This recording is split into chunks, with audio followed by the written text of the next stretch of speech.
একটু খেয়াল করে শোনেন ও দেখেন। মাসুম সাহেব, মেশিন বন্ধ কেন? মেশিন ম্যান কোথায়? স্যার সে তো নামাজ পড়তে গেছে। কি? সে কাজ বাদ দিয়ে নামাজ পড়তে গেছে? সে কি সবসময় নামাজ পড়ে? জি স্যার, সে 5 ওয়াক্ত নামাজ পড়ে। স্যার সে সৎ এবং নীতিবান একজন লোক। তাহলে সে সৎ আর নীতিবান? জি স্যার। হ্যাঁ, আমি তো তা বুঝতেই পারতেছি সে কতটুকু সৎ এবং নীতিবান লোক, যে তার মালিকের কাজ বাদ দিয়ে নামাজ পড়তে গেছে, কাজে ফাঁকি দিছে। আমি যতদূর জানি এখান থেকে মসজিদে যাইতে প্রায় 10 মিনিট, আসতে 10 মিনিট, নামাজ পড়তে 10 মিনিট, ধরেন প্রায় আধা ঘন্টা সময় নষ্ট। তার মতন লোক আমার এখানে দরকার নাই। সে আসলে আপনি তাকে বলে দিবেন। ঠিক আছে স্যার।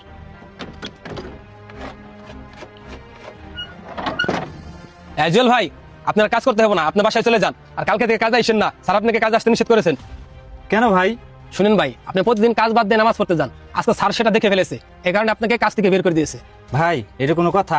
আমরা মুসলমান, আমাদের জন্য 5 ওয়াক্ত নামাজ ফরজ। এই নামাজ পড়তে আর কতটুকু সময় লাগে? এর জন্য স্যার আমাকে কাজ থেকে বের করে দিছে। ভাই আমি এত কিছু জানি না, স্যার আমাকে যে আপনাকে বলতে বলেছে আমি আপনাকে তাই বললাম। ভাই আপনি একটু স্যারে বুঝান, আপনি বুঝাইলে হয়তো স্যার বুঝবে।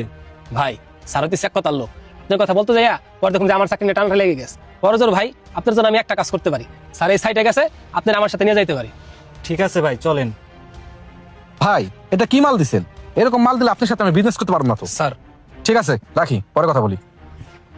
জুয়েল সাহেব এসেছে আপনার সাথে কথা বলার জন্য। স্যার আসসালামু আলাইকুম। ওয়ালাইকুম আসসালাম। স্যার আমাকে দয়া করে কাজ থেকে বের করে দেন না, এই কাজের উপর নির্ভর করে আমার সংসার। স্যার আমার ঘরে বৃদ্ধ বাবা আছে, তার জন্য প্রতিদিন ওষুধ কেনার লাগে। স্যার দয়া করে আমাকে কাজ থেকে বের করে দেন না। স্যার আমি তো কোনো খারাপ কাজ করিনি, আমি তো নামাজ পড়েছি। স্যার এই 5 ওয়াক্ত নামাজ আমাদের মুসলমানদের উপর ফরজ করা হয়েছে। আচ্ছা ঠিক আছে, আমি তোমার পরিবারের কথা চিন্তা করে তোমাকে কাজে থেকে বের করবো না, কিন্তু তুমি যে কাজ করেছো এর জন্য তোমাকে শাস্তি ভোগ করতে হবে। স্যার শাস্তি? শাস্তি বলতে তুমি ভালো মতনই জানো আমি এক কথার মানুষ। আমি যেহেতু ভেবেছি তোমাকে এখানে রাখবো না, তার মানে তুমি এখানে আর কাজ করতে পারবে না। স্যার আপনি তো বললেন আমাকে কাজ থেকে বের করবেন না, তাহলে তো এখন সে কাজ থেকে বের করে দিতেছেন।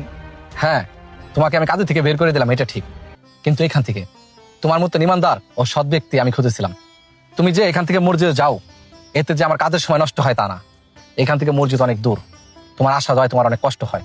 তাই আমি চিন্তা করেছি মানিকগঞ্জ সদরে আমার একটা রেস্টুরেন্ট আছে, আজ থেকে তুমি সেই রেস্টুরেন্টের ম্যানেজার। স্যার সত্যি বলতেছেন? হ্যাঁ, আমার এই রেস্টুরেন্টে আমি দীর্ঘদিন যাবত কোনো সফলতা পাচ্ছি না।